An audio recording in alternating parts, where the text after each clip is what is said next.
Back to school while the pandemic lingers. As American students return to their classrooms, teachers may likely discover that many suffer from depression, thoughts of suicide, or anxiety. Just how bad is it? What can parents and teachers do? We're here to provide some insights is Dr. Daniel Amen. Dr. Amen is founder and CEO of Amen Clinics and author of the book, Your Brain is Always Listening. That's his latest. Dr. Amen, it's good to have you with us. So how would you describe the mental health of America's young people right now? I'm thinking school-age children here getting better, worse? Why?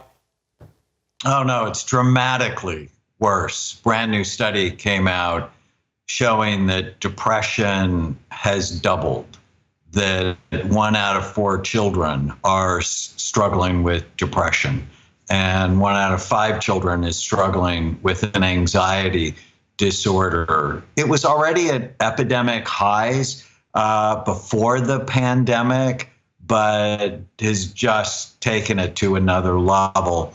The fear, the isolation, the social unrest, the political divide, all of these things, not to mention social media and the stress in their families, has just caused many children to really struggle emotionally. And on top of that, all of that, now in many places, students returning to the classrooms, and their schools requiring them to wear masks.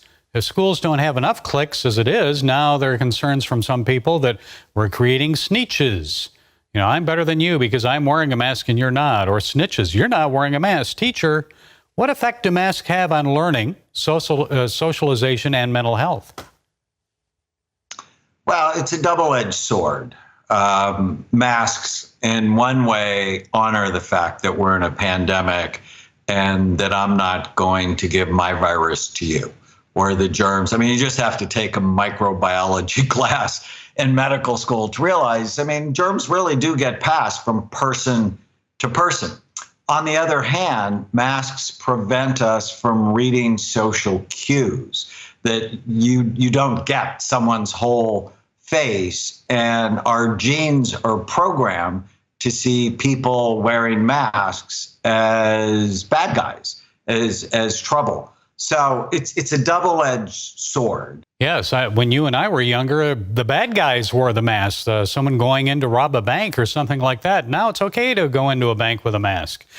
Government officials, politicians say vaccination is the best way to protect our physical health from COVID-19. But how about our mental health as this pandemic lingers? Many people say they're just about over it. So in your book, I know you talk about things that steal our joy and contentment. So what can we do to get that back? Well, I mean, the first thing we should do is we should teach children good mental hygiene, mental health habits. Schools are not good places to teach kids how to manage their mind. Can you believe we got out of school and no one ever taught us not to believe every stupid thing we think?